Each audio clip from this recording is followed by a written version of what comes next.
Hi everyone and welcome to the nameplate challenge that I have set myself for 2019. One of my arty resolutions this year was to complete all the nameplate pages in every single colouring book that I own, and we are starting here with the Jewelry Box by Hanna Karlzon, and that was voted by you in one of my previous videos.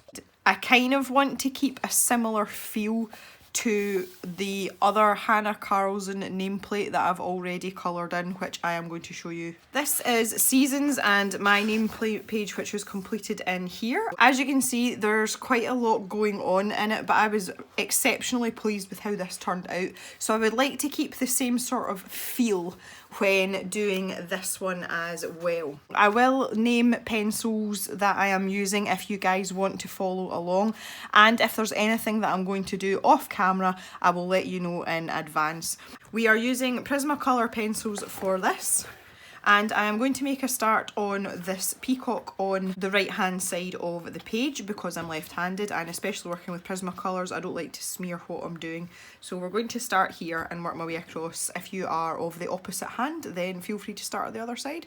Just before we get cracked in, the other thing I wanted to mention is that in Seasons I had the light source as if it was coming from inside the white parts, so the light was radiating out the way, and that is what I plan to do with this one also, just to make it a bit more interesting than the usual I go from the top left hand corner.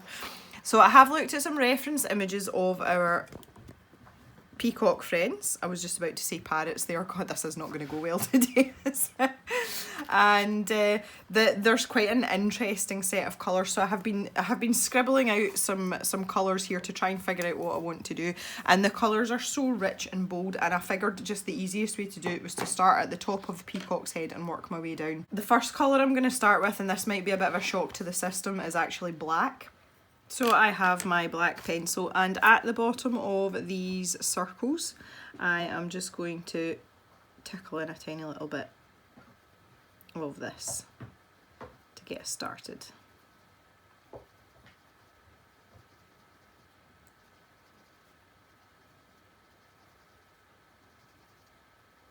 So in the cave today, my canine configuration is,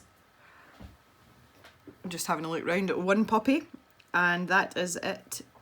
Jock is out working with Mr. Jem. Next colour I am taking is, surprise surprise, it's peacock blue, which is PC1027. I literally never ever use this pencil. And what I'm going to do is, I'm kind of taking a slightly patchy approach with this. Some of these little head feathers, I don't know what the technical name is for them, I should probably know that. I'm not going to colour them all in the same, and I'm just going to almost like, you know, like a camo pattern. I kind of make it slightly different and miss one or two out. And the reason for that is just some of the reference images I was looking at. I haven't really seen many peacocks up close enough to study the different colours in their feathers. The next colour I've got is peacock green, which is PC907, and so yeah, it's quite difficult, but looking at the reference photos, it seems to be, it depends which way the light is hitting these feathers as to what colour they actually look. So I figured that this would be a nice way to go about it. Naturally we will be building these colours up so that they are really vibrant. That is the plan. Again, normally at this time in the afternoon I have usually gone on to diluting juice, but it is very cold. We were at -8 this morning, so that's Celsius, not Fahrenheit, but that is mighty cold for us. So needless to say, we haven't reached the heady heights of 0 or possibly higher today. So yeah, it's time for tea all the time just now. Just trying to get as close in as possible for you. You can see what's going on. When you're doing this part, because some of it is quite fiddly, I do suggest that you keep a nice sharp point on your pencil where possible. which just reminds me of something else actually. I've seen quite a lot of debate recently about the state of the Tagal multi-sharpeners, which look like this. Wow, that's really close up. I have used them on my Prismacolor pencils more or less since I got the new Prismacolor pencils, i.e. the ones that are cheaper and break really easily. And I absolutely swear by that pencil sharpener and have done for quite a while now. And I've noticed a lot of people saying that they're just terrible, they're not very good, and they don't rate them at all. And now, interestingly, I had a green one which I dropped and it smashed into a gajillion bits not that long ago. I'm trying to think when that was. I think it was before Christmas, but not long before Christmas. And I had a spare one anyway, which I had bought some time ago to keep in reserve. And I've been using that since, and it doesn't work. It just doesn't work at all. It doesn't put anything into a point or sharpen anything. So I've kind of started a little experiment now, because I've always got one in reserve. So the pink one was my reserve sharpener, and when I dropped my green one I started using that. So this is the one that isn't working. But when I started using this one, I bought myself another reserve sharpener, which was this black one. So now I'm going to use the black one and see if it's working, just to see if there's maybe like a dud batch of them, or whether they just don't work anymore. And I just found it really interesting that I'd come across that, and then I noticed that a lot of people were saying that they just didn't rate them at all, and I've never had any problems with mine, and it's been absolutely amazing to get a point on my pencil for the Prismacolors, to keep them short and stubby so that they don't break as easily. So if any of you have had similar experiences, I would love to hear about it in the comments, because it's something that I am, as a sharpener, that I would recommend. I don't want to recommend it if it's, if the quality of it's gone downhill, or they're just rubbish now, because they never used to be. And I had the same sharpener for well over a year and a half, and it was still sharpening pencils no problem, until I dropped it and it smashed itself to smithereens on my kitchen floor. So yeah, I would be interested to hear if anybody's got any opinions or anything to say on that. Right, we're getting through these now. I didn't want to start messing about with using the light source, because the light source here would be coming in roughly this direction.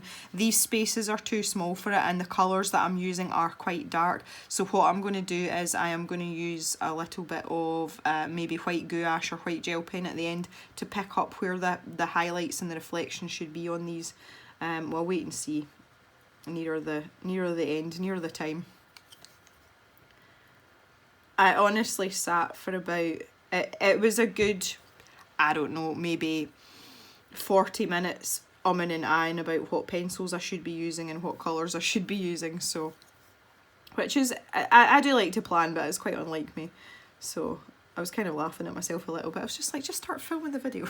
Come on, Jem. Now, having studied the heads of some of these peacocks in the reference pictures I've been looking at, they do have quite a lot of white on their actual face and around their eye. I'm going to colour in the eye of this little peacock around here, and we have a ready-made highlight that Hanna Karlzon has popped in for us already, and make that nice and dark and even as we can.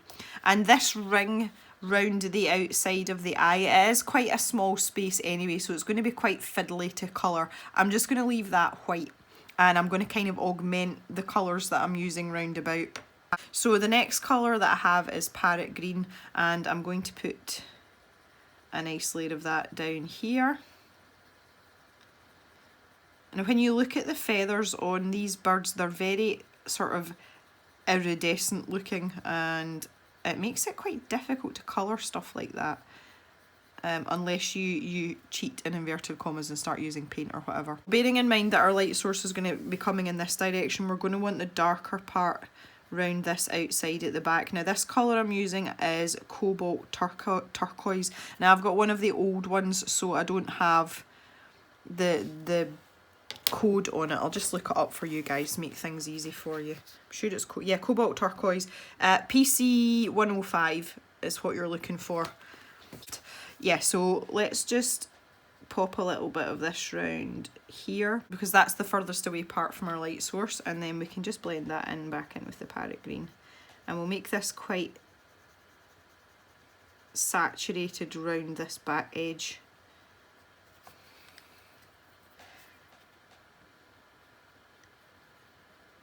Try and make this nice and deep, you know, give that sense of depth. And then we can go back to our parrot green round here.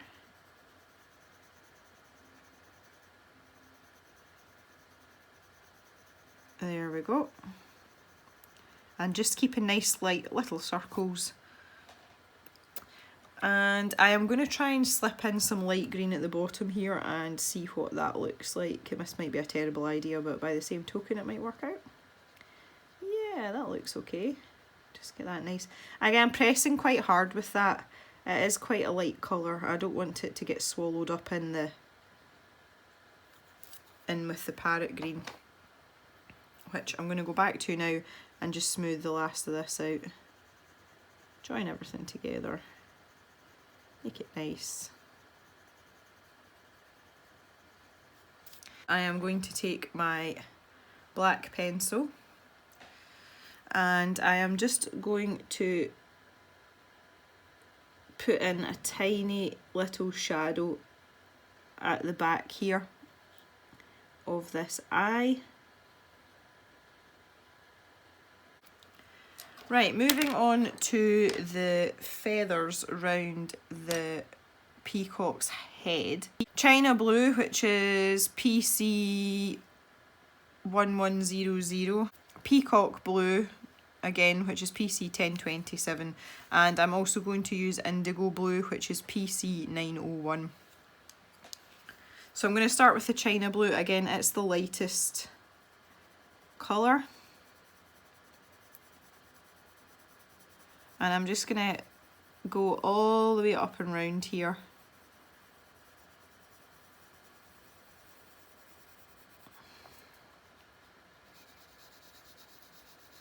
And down the neck to where the sort of wing feathers start at the top here. Get a layer of that down.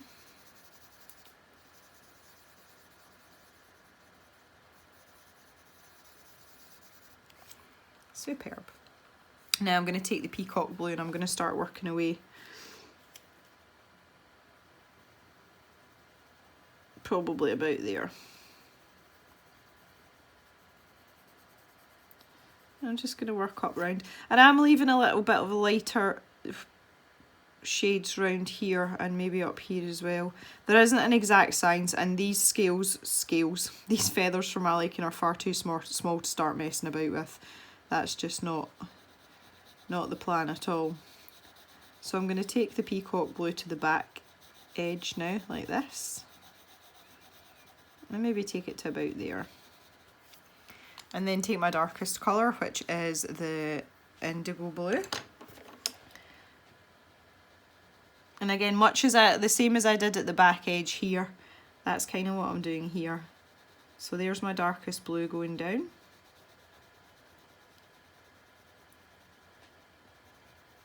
And I'm pressing medium pressure now, you know, so I want to start to build this up. And the nice thing about Prismacolors is you don't need to have a really light hand. You can squash down like one layer of it and it will produce a nice thick rich colour, but if you really want some depth you have to work in layers. Right, so back to our peacock blue now. Start to blend that in.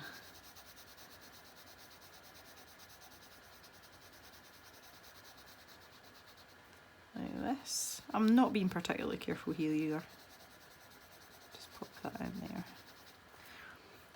Now I want to jump back and just really start to sort of, you know, make a job of this now. Get it exactly the way I want it.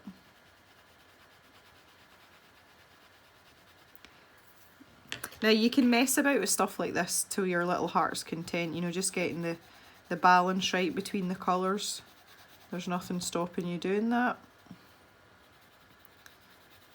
I just like to do it by eye. I don't like to spend too much time over it. Life's too short. Right, so I'm going back to my China blue now, and I'm just going to touch up these areas. I'm keeping this light though, as I say, it's the closest to what is my light source. So even though that's underneath, it's still going to get something, so we'll keep it simple.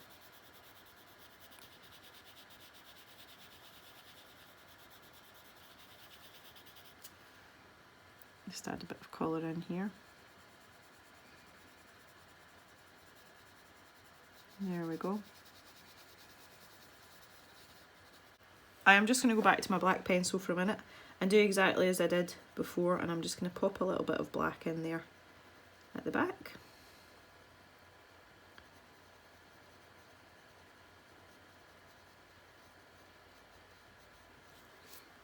There we go. I'm just jumping between the three colours here. I'm not doing anything fancy. I just want to get the mix of them right. I'm just not quite satisfied. It took me ages to figure out, if I just zoom out a little bit and show you, it took me ages to figure out if this was the back or the belly of the bird. I couldn't make my mind up. I have figured out though that it must be the belly, because this is the wing. If the bird is facing in this direction, then essentially his wing's on the wrong side. So the way I look at it now is that the peacocks are actually lying on their backs, which is far too technical and complicated for me to comprehend, because I don't think they can do that. I mean physically as a species.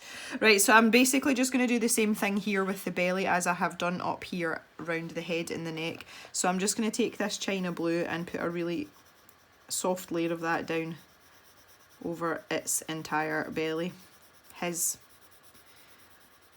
Now these peacocks are definitely boys, because peahens don't have the feathers or the colours. I feel kind of sorry for the female population of the avian world, because most of them totally miss out on all the cool stuff. And they're usually like brown or black, and the boys get all the fun when it comes to bright colours in their feathers. So we might have to come up with a name for these two guys as well, as is my tradition. Well, not tradition, it's just a compulsion. I can't help it. Alright then, so next we're moving back to our peacock blue. And we shall pop a layer of this down. I actually really enjoy doing these nameplate pages, and I'm surprised that I haven't done more of them, because to me they still constitute, especially the ones in Hanna Karlzon's books that look like this. I mean, they are a full page more or less, but they just seem a lot more what's the word, manageable, is that the word? I don't know, than some of the full pages. But to be fair, Hannah's books aren't bad for that. She has an excellent mix of, you know, simpler images that are just in the middle of the page, up to more complicated scenes and, you know, human faces and things. It's what I've said it before. I think I said it in one of my oh, I know what it was. No, it was the question and answer video. Just about if you were a beginner, what's a good book to start with. If you like the style of the art, the Hanna Karlzon books are excellent, because they have that mixture, and it's a book that kind of grows with you as you learn things. Whereas the likes of the Kirby Roseanne's books are very, very intimidating if you are not, you know, if you're not a seasoned colourist, as it were. And the simpler books, well, you kind of you know, you kind of leave them behind quite quickly. Although I have to say that with the simpler books, it's something that I always think it's nice to have something simple to colour, because there are times when you come back from work and you're really tired and you just want something that's nice to colour. And it's something that actually happened to me just the other night. I have been away on business for a couple of days. I was away at a conference in a place called Worcester in England. Hello if anybody's from down there. And it's quite a long distance. It would normally be about a 7-hour drive for me, which for the UK is a long way to drive. I know you guys in the US wouldn't think so, but that is a long distance for us. Anyway, that is entirely beside the point. So I had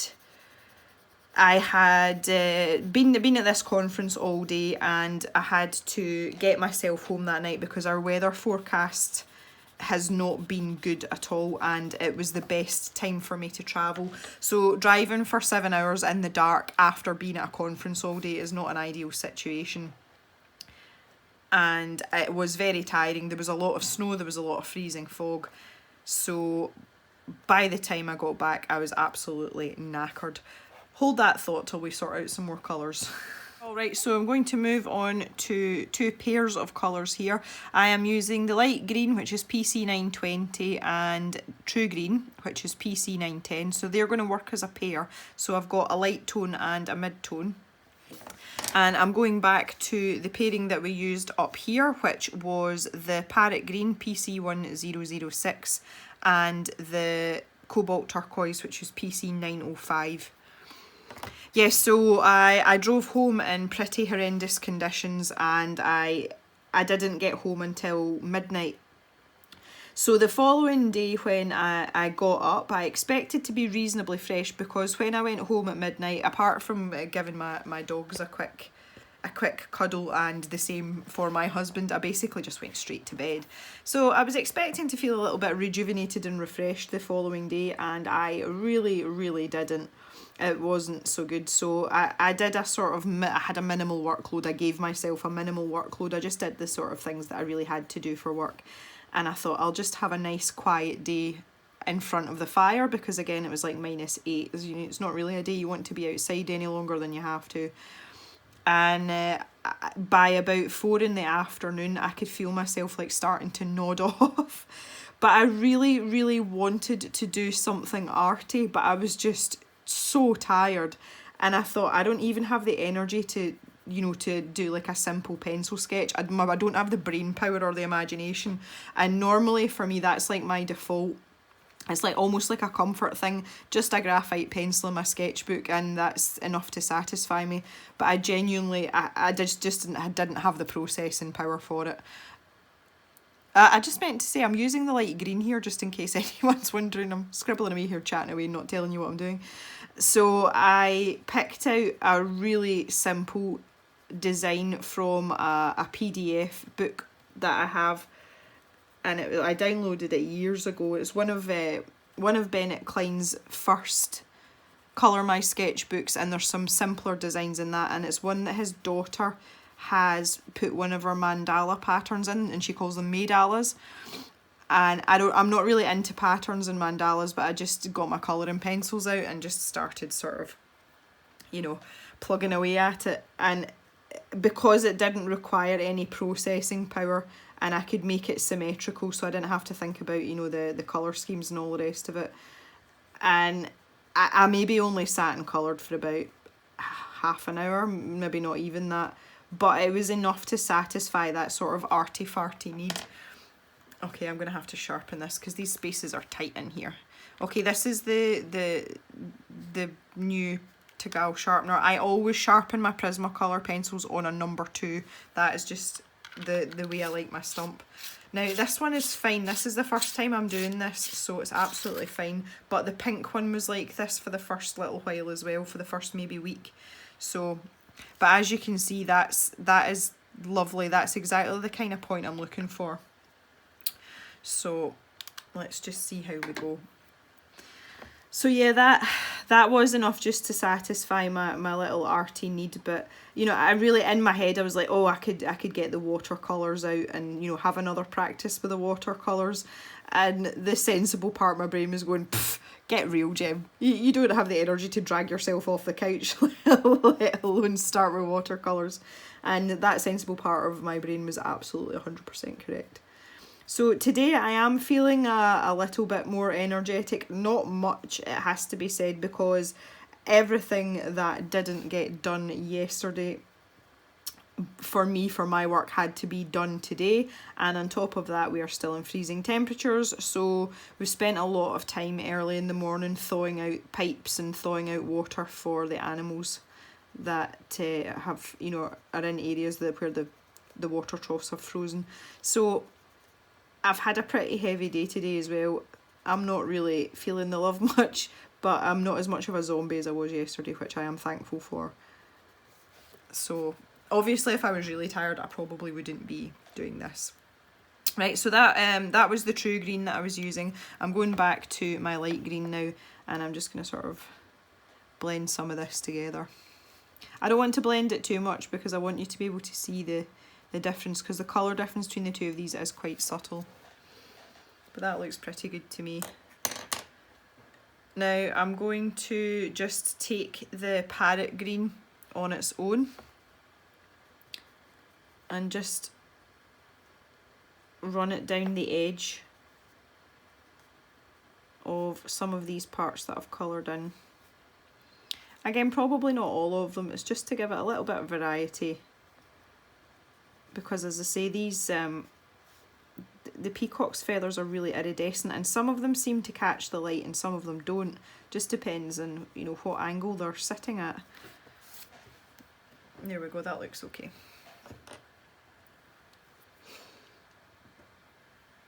Alright, so now I'm going to take my cobalt turquoise. No, I'm not, I'm telling you lies. I'm going to keep with that parrot green, and I am going to put this down around each of these little kind of half moon sections, and I'm going to go in with the cobalt turquoise, and again exactly the same as I did up round the eye area, oh, you know, with the darkest part of the back. I'm going to mimic that down here on some of these little feathers. So that is basically all I'm going to do, and I'm just going to jump between these two colours for the next little while. So my conference that I was down at was really good. I really enjoyed it. It was a bit of a treacherous journey, as I say. Just unlucky for me, the weather wasn't good on the, you know, when I was travelling. But that's, you know, that's nobody's fault. But it was worth the journey, even though it was a bit hairy in places. It was completely worth it. I found out loads of interesting scientific developments in relation to the disease that I work with, and there was some really interesting speakers. So yeah, all in all, it was a good trip. It's trips like that, I don't make trips like that very often. That particular conference is only once every 2 years, so it's not something that I have to attend regularly. But yeah, it's good though, because it's kind of a chance for me to see everyone and meet up with the people that I actually work with. Because I work from home, I don't see them very often, and I keep in touch with everyone via video conferencing and emails. So it's nice to actually see people in the flesh and sit beside them and talk to them and, you know, have lunch with them and things. So I quite enjoyed it for that as well. But I was so glad to get home as well. I am a complete homebody. And obviously when I was away, Mr. Jem had to fend for himself, which he's perfectly capable of doing, but life is just a lot easier when I'm there to make sure that the house doesn't end up a bomb site, and, you know, that our canine counterparts are in one piece. So yeah, it's quite funny. When I came back, the only room in the house that looked even remotely socially acceptable was the cave, and that's because nobody goes in the cave apart from me. And you guys that have seen the tour video, I do keep the place really, you know, sort of as much in order as possible, and it's just because I have to work in this space as well. So yeah, I was quite glad to come back to my little haven. That's always something. We were actually talking the other night. We are currently looking at other farms, and we had the conversation about a shared workspace. Needless to say, that was a conversation that didn't last very long, and I just said to Mr. Jem, I just said that as much as I love you, I am not sharing a workspace with you. And he looked quite offended by that, and almost slightly hurt, and he said, why not? What do you mean? And there was no diplomatic way to say it, and I just basically said, well, you're a dirty pig, and I don't want to share an office space and have to look at your mess all the time. And he was genuinely shocked, and he said, how very dare you. The thing is, secretly he knows that I'm right, and I know he knows that I'm right, but he just, you know, it's not something you want to admit to your wife. It's quite funny. Wow, there's a lot of these little bits. Jeez, oh. I'll just keep going. Gonna have to sharpen my pencil soon again. So we have decided, we have come to the conclusion that wherever it is, we end up, because the problem is you don't buy a farm on the basis of the dwelling house, you buy the farm on the basis of how workable it is as an enterprise, and the dwelling possibilities are just kind of like second on the list. So that might be interesting, because if there is not enough space in the house available, you know, whichever farm we end up with, then Mr. Jem is going to have to create himself an office outside somewhere in a shed, because if we're limited on space, I am priority, because I spend about 90% of my time in the cave, so that's always something. I'm happy, you know, I'm going to be okay. There are lots of farmers though that have outside farm offices, and they're just not very warm in the winter, and they're not very clean. But not a lot of things are when it comes to farming, so. Okay, getting there now. Just adding this in. It looks a bit patchy. I'll go back in with my parrot green and just tidy some of these up. I was having this conversation with some of my work colleagues the other day, because the bulk of them, in fact, no, not the bulk, but yeah, the bulk of them are English. There's 2 Welsh people, and I am the only Scottish person that was at the conference. And we were talking about the difference between what happens at breakfast time in England and what happens at breakfast time in Scotland. And one of the things that I have noticed, maybe not so much in recent years, but generally, is that the Scots drink a lot more tea than the English. And it's changed now because coffee has become trendy. You know, like everywhere you turn, there's a Costa coffee. It's just, actually, it's a trend that kind of annoys me, but that's a story for another day. So I think, I mean, more people do drink coffee these days anyway, just because of the advent of, oh, look at me, I have to go for coffee. But we as Scots do drink a ridiculous amount of tea, and it's something that the English always marvel at when they, you know, when they spend time with someone over the course of the day. And one of the girls actually commented to me that, like, how much tea are you going to drink? And I'm like, oh, this is nothing. You know, at home I drink out of like a pint mug. And they're like, yeah, but you have like one of those, don't you, and then drink something else. And I'm like, no, I drink out of a pint mug all day. And they're like, oh, okay. Right, I'm just going to zoom this out a little bit now so we can take a little look. Oh, he's looking quite handsome as our little friend. Oh, he looks quite nice. Right, moving on to these feathers under there is like just a row of these feathers, and then we get into these sort of fancy schmancy ones. I'm going to use the indigo blue to keep them sort of tucked in up in behind these feathers, and I'm going to sort of blend that out into the peacock green, and we'll see how that goes, because the peacock green is quite a dark colour anyway. So what we'll do is we'll get a layer of this peacock down first. That sounds really stupid. A layer of the peacock on the peacock, I knew what I meant. And we'll just get a layer of that down first. Because as you can see, if we just use the peacock green, it kind of like, well, it just blends into those feathers up above, and that is what we don't want, because these birds are really bright and vibrant, so we want all that to stand out. And all this is, it's just about putting some contrast in. So we'll pop that in there. And I'm just going to do this on the sort of individual ones. You know, I'm not going to run a line straight across. I'm going to work on these each on their own. So if I pop that in there. And what basically all I'm doing is I'm segregating the greens. That's really what this is doing. Nothing else.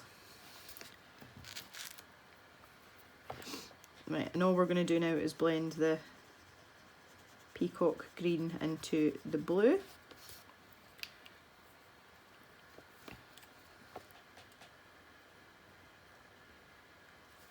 There we go.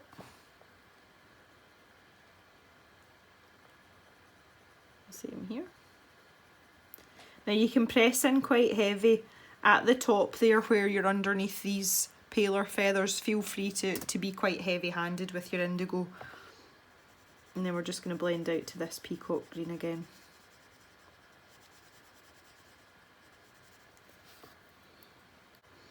And as you come away from those small feathers at the top, lighten up the pressure with that indigo, and then that lets you blend in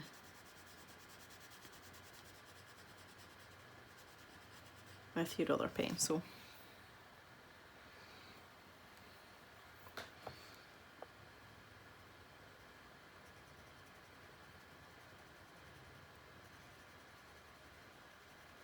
There we go.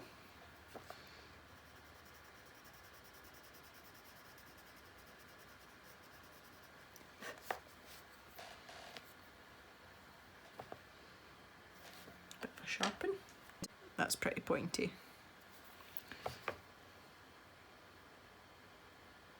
Yeah, I'm a bit annoyed at that Tagal sharpener. As I say, I don't know whether there's just maybe been a dodgy batch, but I've had this one for a long time. I've just not used it because it was my backup. So I'm not so sure. I'm not so sure. I have just bought replacement blades for my brass bullet sharpener, which is my favourite sharpener for my graphite pencils.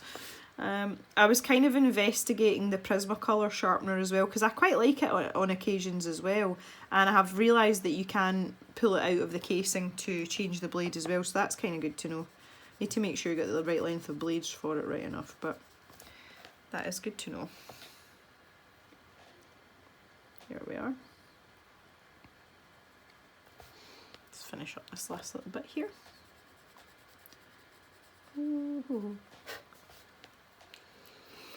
Now, as before, I'm just going to take this black pencil. If I zoom in a bit, I'll be able to show you better. And I'm just going to take this black pencil and run it down the edge like this, and then sort of feather it out a little bit. And I'm going to do that with all of these.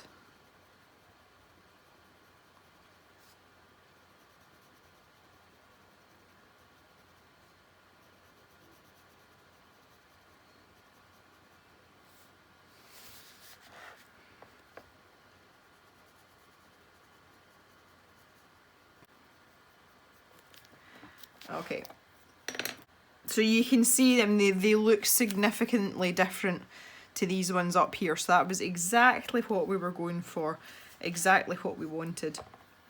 Alright, so these feathers down here, I kind of want them to match the situation that we did around the eye, because that seemed to work really, really well, and I really like that combination. So what I want to do here is I want to use this China blue to do these sort of little bumpy bits here. And again, it's just about contrast and keeping everything different to what's beside it so that everything stands out. That's what contrast is, really.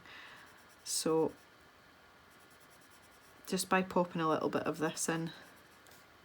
Okay, so we have this parrot green, and I am just going to pop some of this down, basically on all of these sort of really loose, sort of flowy type feathers. I don't really know what other word to use for them, do you know that? Like schmoogly. I want to use the word schmoogly, is that a word? It is now.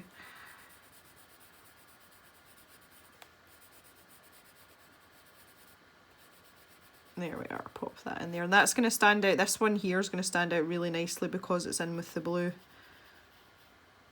Yeah, so I think on these ones here, we'll keep these quite light, i.e. we'll use, again, similar to the eye situation, we'll maybe use a bit more of the light green on top of the parrot green rather than the cobalt. And then these ones that are sort of underneath that, you can see that there's lines drawn in. So I think we'll use the same colours again, but we'll omit the light green and we'll use more of the cobalt to darken them down. I think that's probably a good idea. So let's try that and see how it goes. I was trying to, in my mind, I was trying to sort out whether or not the nameplate challenge videos are colouring chats or whether they're colour alongs. And truthfully, I think they're a hybrid. Yeah, I like this is the light green. I like the ability to sort of keep it casual and keep it a bit more sort of less formal and structured, because truthfully it's easier for me. It's organising a colour along, you know, like a tutorial style colour along is quite time consuming, and you have to have everything just so, whereas with the colouring chats you can just kind of like go on a whim and kind of just enjoy yourself a little bit, which I mean I really like it, and it does, especially see if I've had a stressful day or a bad day, it really cheers me up. So I kind of like that. So I suppose we're sort of in the middle with these. I don't know how you guys feel about that, but I'm enjoying it. But I would really like to get the nameplate challenge done. I really would, and I think we can do it. I know I have lots of other resolutions like finishing Enchanted Forest by Johanna Basford, but that's quite a big undertaking for this year. I'm just going back to the light green now. I'm keeping the light green on the part where the light source would be hitting, so you know, where the light would be bouncing off this feather. Yeah, so, but yeah, I would like to do these nameplate pages. As I said, I think they're quite fun. I quite enjoy them. So, we shall see. But again, if anybody has any comments or suggestions on that, you know, on the I was going to say the makeup, not the makeup, but what's the phrase I'm looking for? Format, that's it. Goodness me, got there eventually. Yes, if anybody has any comments on the format of these nameplate videos, please let me know in the comments. The one thing that I will not do is, in fact there's two things that I won't do. Number one is shout out every single time I change pencils. That is just, talk about sucking the fun out of things. That will not be happening. You guys just need to have your wits about you. Again, as I go along, I'm trying to remember to tell you when I'm switching pencils, but if you know I'm using a pair of pencils, if you're watching the video, you should be able to see when I'm switching and figure it out by, you know, what colours are going down on the paper. So I will not shout out every single time I switch pencils. The other thing that I will not do is name all the pencils in a caption on the bottom every time I change. The amount of time that adds on to editing a video is absolutely colossal, and I just don't have the time to sit and do that. So I'm really sorry if that would be helpful to anybody, because I know it probably would, but I just don't have the time to sit down and do that for every single pencil change. So that's the kind of two big things, and I know it's the thing that people ask, because people ask me all the time, and I'm just not prepared to do it, I'm afraid. Say also as well, if I was to shout out every time I changed pencils, I probably wouldn't do anything else. You know, there wouldn't be much talking going on about anything else. It'd kind of defeat the purpose of being a colouring chat. So, but other than that, I am open to suggestions or anything you want to say, or all the usual stuff. You know, I love reading your guys' comments, and I do like to sort of strike up a bit of dialogue in the comments section. At the moment, it is it's the main way for me to interact with you guys, and I do really enjoy reading your comments. Some of them are funny. Some of you guys are really funny, and you don't even realise you're funny. I've had quite a few little comments that have really made me chuckle, have cheered my day right up. Mr. Jem will say to me, "What are you laughing at?" And I'm like, "None of your beeswax." I'm like, it's all my awesome people that come and watch my videos, and he just goes, "Hmm." And I'm like, "You wouldn't find it funny." And then he feels all left out. He's not going to get the humour, you know. Alright, we're getting on okay here. I have to sharpen this little pencil soon as well. Just get this blended in. I have got a super itchy nose today as well. Like right on the tip of my nose. Goodness me. I don't know what that's all about. The other exciting thing that's happening, well, that has happened to me in arty-farty terms. Arty-farty terms.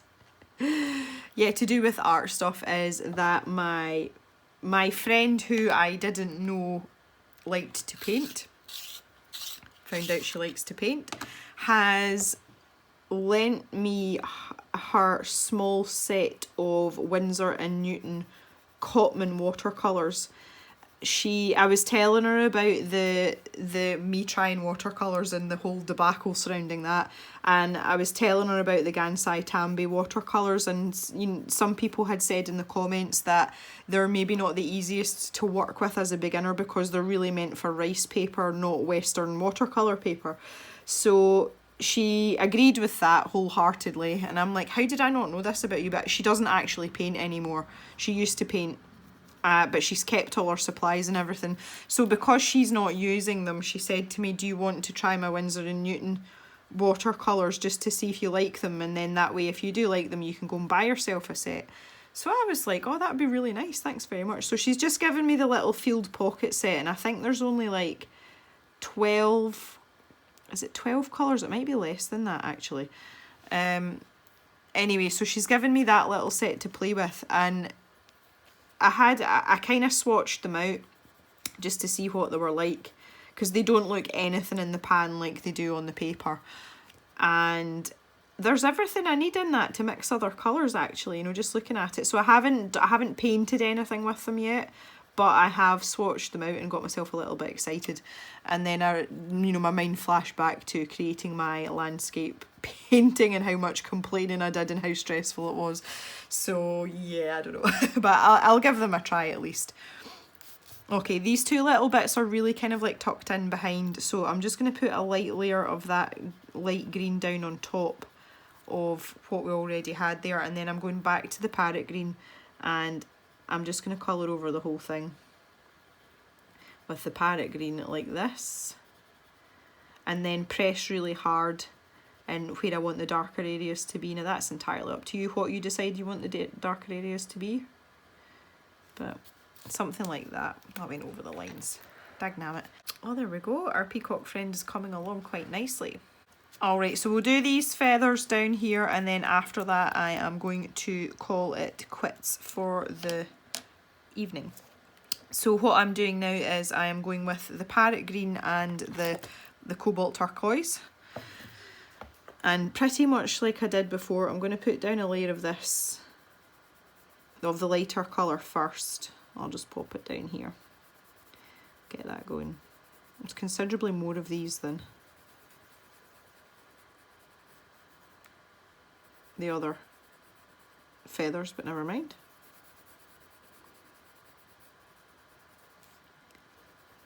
Just do what I usually do and get that light layer down, and it's really just as like a roadmap so that I can see where I'm colouring, and so that I don't colour the wrong thing accidentally, or you know, I get kind of mixed up with things, because I have, like, in situations like this where there's a sort of gaggle of the same thing,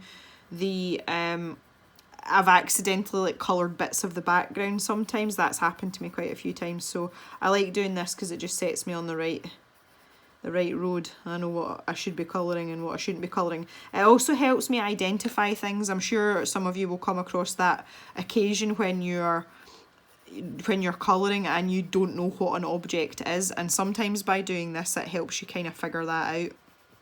You know, if you can't actually identify what it is you're colouring. Now see that this is exactly what I'm talking about. There's a kind of like little random bit in here, and I would quite easily miss that, but I do believe that that is one of these types of feathers, because the ones round about it are the big hairy ones. you know what I mean, the really big feathered ones that have got the eyes on them, the ornamental feathers. Again, I'm sure there's proper scientific and anatomical names for these types of feathers. I just don't know them because I don't know an awful lot about birds, I'll be perfectly honest. It's not something I was particularly interested in when I was doing my degree. And not even chickens, not even remotely interested in chickens. Only good for eating, I'm afraid. Now this one down here, that you guys can't really see. That's better. This one down here, although it's down in amongst these much, you know, fancier feathers, it doesn't have any of the fringes and it doesn't have a pattern on it. So it's either the very, very tip of one of these like this, but most of them still have this sort of frayed appearance. So that makes me think it's one of them, but it's really out of place. Yeah, we'll go for it anyway. Why not? Can you see why doing what I'm doing is helpful sometimes? So this is really far away from where our light source is, so I could make this as dark as I wanted, really. I'm going to bring this cobalt right down to the bottom. I'm going to have to sharpen this. I'm actually going to have to put this in a pencil extender really soon. It's getting too small to...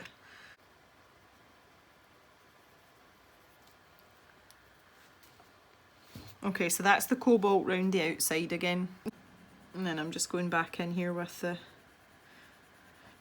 the lighter colour, which was the parrot green? Yeah, parrot green. I'm getting my parrots and my peacocks mixed up. Oh, goodness me.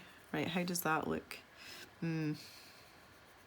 It does look quite rich, and that's why I really like that cobalt turquoise. Although it is a very vibrant colour, when you layer it on top of other colours, it does make it, you know, look really rich without being muddy. That's one of the reasons I really like this pencil and the reason why it's so short. But to be fair, that is one of the last remaining of my older Prismacolor pencils. I've only got one or two that are, you know, the old style ones, but they've lasted forever, and it's because they are a much better manufactured quality than the new ones. They're also a lot more expensive. Right, pop that down there, because this one is tucked in behind the other one. So that's going to be in there, and we're pretty far away from the light source at this point as well, so we'll just pop some of that in there too. Let's see how that goes.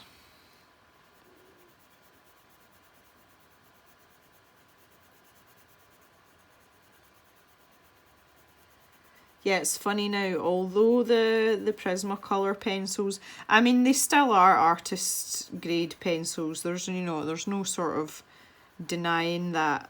I just don't see them in the same league as the Polychromos and, you know, the kind of light fast pencils like the Caran d'Ache Luminance and the Derwent Light Fast. They're just not in the same ballpark, and it's purely build quality and nothing else, which is a shame really. The fact that because they are so soft as well, you have to replace them so often. That's something else that, you know, if you use them a lot, I mean, you know, if they're in frequent circulation, then you will find that you will go through them. And I really do go through them. I think it's hard for me to say because, as I say, I had a set of the old pencils, and I've just kind of like replaced them as I went and added to that with the new ones.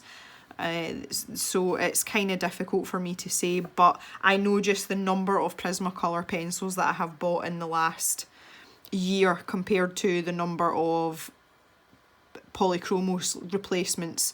Spoiler alert, none. You know, you do go through them. So some of my Polychromos are starting to get quite short now. I did say that in quite a recent video as well. Some of them are starting to get on the short side. They're not really short, but you know, you can see the ones that I like to use now more frequently than the others. But I'm trying to think, I don't know when I bought the Polychromos. I bought the full set of 120 and I bought them all together. But I've had them well over a year. It's been way longer than a year, and I do use them a lot because I only have the two sets of pencils that I use. I only have the Polychromos and the Prismacolors. This little tiny bit down here, I'm just going to do all the cobalt colour. Yeah. So, and I haven't had to replace a pencil in the set, but they are a lot harder, obviously. The core's a lot harder in them. That's down here.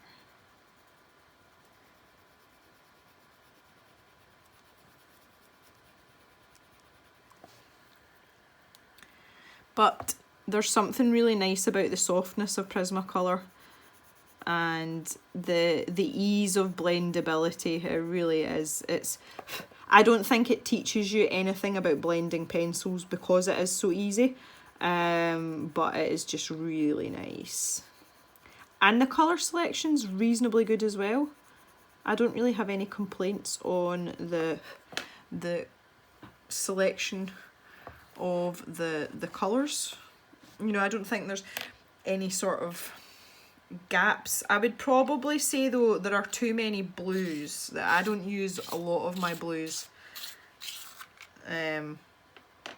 just because there are so many of them. But I'm actually sitting looking, the pencil case is lying open in front of me here, and there's at least 3 or 4, and that's, you know, that I haven't used at all, or I've barely used. So they could maybe have taken out the blues, and there's lots of really nice like colours like this, these sort of turquoisey colours, and you know, kind of like lighter green colours, and there's some in the polychromo set that are just absolutely divine, and I love them. So I don't know if that might be an idea. I absolutely love the French greys as well. I think they're an excellent addition, and it's something that I feel is sorely lacking in the polychromo set.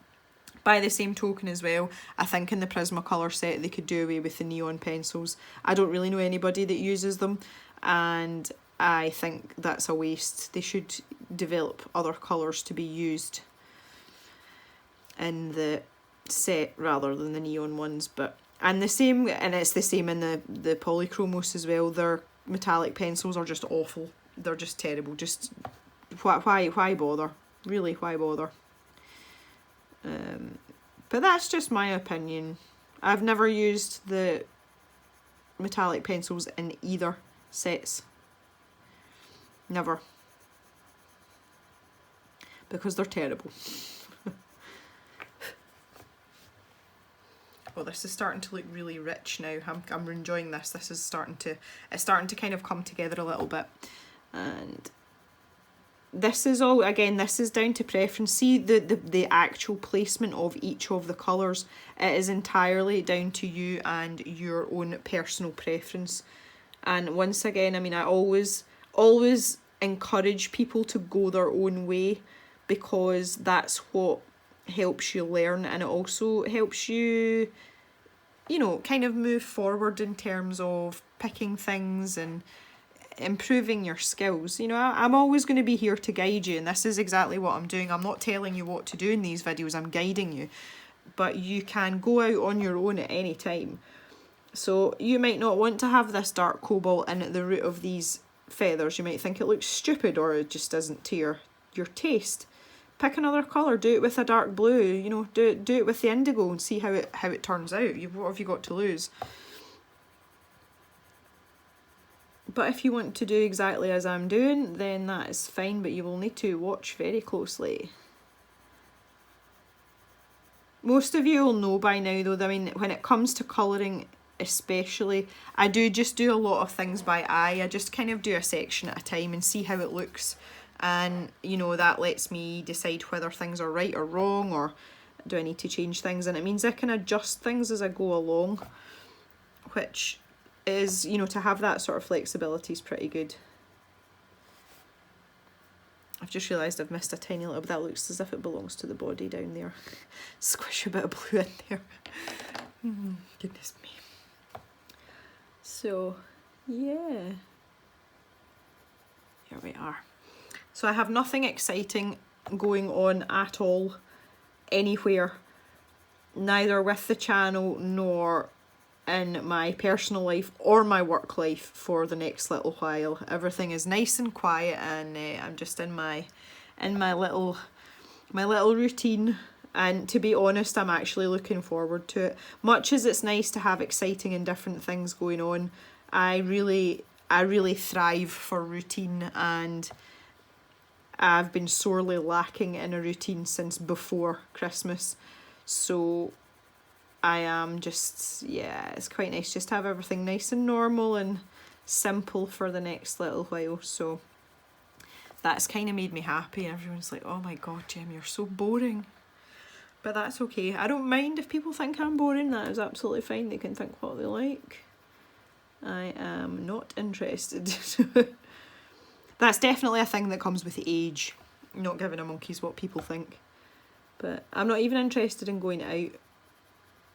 Mr. Jem and I went out last weekend, which again some of you will already know it's not something we get to do very often, so we've kind of ticked that box as well, because we went out at Christmas. We went out for a night out at Christmas, and that's us being out again, so that's us way over our quota for, you know, the next 4 months anyway.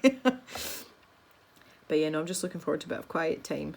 This is also a Friday, so it is the weekend, and I am looking forward to having a nice quiet weekend to myself. I am not working this weekend, and Mr. Jem is working, so it means that the house is nice and quiet. So I'm going to get some housework done, and then that gives me time to maybe do a bit of drawing. I am going to start a drawing for a friend, well, for my best friend. And I really need to make a start on it, so I may do that this weekend if I can get peace to do it. This one in at the back here, does seem really tucked in, so all I'm doing is I'm putting a light layer of the cobalt turquoise down on it, and I'm just going to alternate between that and the parrot green, doing the same thing until I've sort of saturated it, because to me it shouldn't have any sort of particular light source on it, and I'm kind of struggling to decide whether it should be dark or light, so I'm figuring I'll just sit on the fence and go in the middle. So I'm literally just layering these up.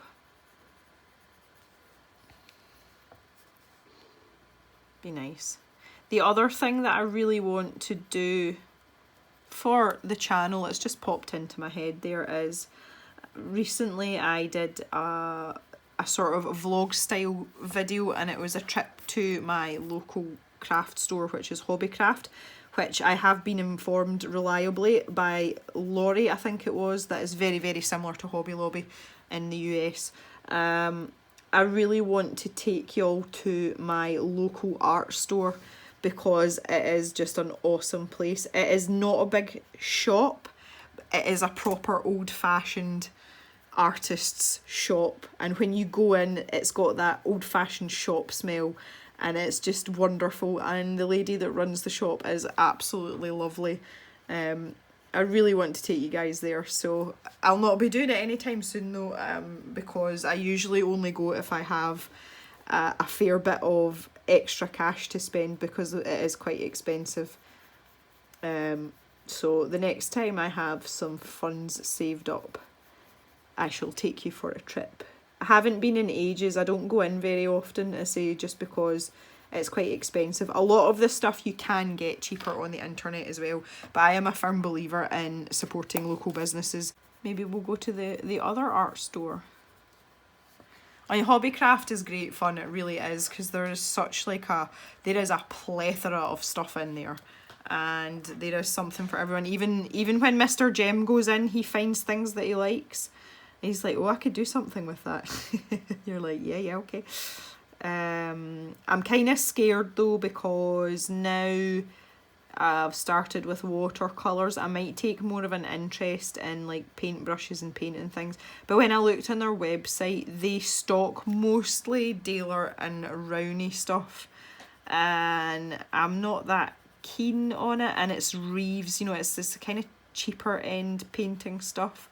They do have some Winsor and Newton stuff, I think, but their paintbrushes certainly are all Daler Rowney, so you don't really have much choice. So yeah, I'm not so into that. The other place which is really good for art stuff in the UK is The Range, and they have quite a lot of budget friendly options for art supplies. They do stock smaller sets of Derwent ink pens, pencils and whatnot. Again, they're kind of on the pricey side, though you'd probably get them a lot cheaper elsewhere. But if I am in the city, which again I don't do very often, but the odd time that I go into the city, I make a point of going to the Range and just really having a browse about. Maybe I come back with like a sort of you know, like a cheap sketch pad or something like that. So if it's not something that you've done before and you are in the UK, seriously go and check it out. They usually have quite a lot of stuff on clearance or on offer as well. So that can be quite handy. And they have a much better selection of paintbrushes if you are a painter. I know this for a fact. Right, let's pop this down here. We're getting there now. See, that again, this part, we're getting quite far away from the light source down in this bottom right hand corner. So I kind of want to make this just darker generally. So I'll put a lot more of that cobalt turquoise down and then just kind of smooth it out with the parrot green.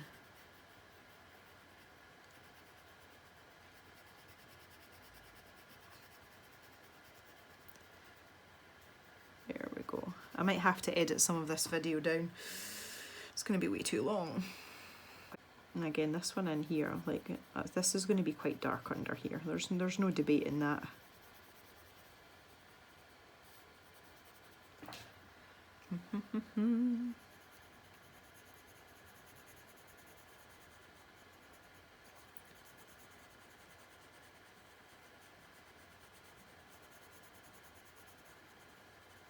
Got this long one down here. This might catch a bit of the lighter side of things, maybe in the middle there. If it doesn't, I'm just making it so, why not? Just add a bit of interest down here. And then just sort of blend it together with some of this.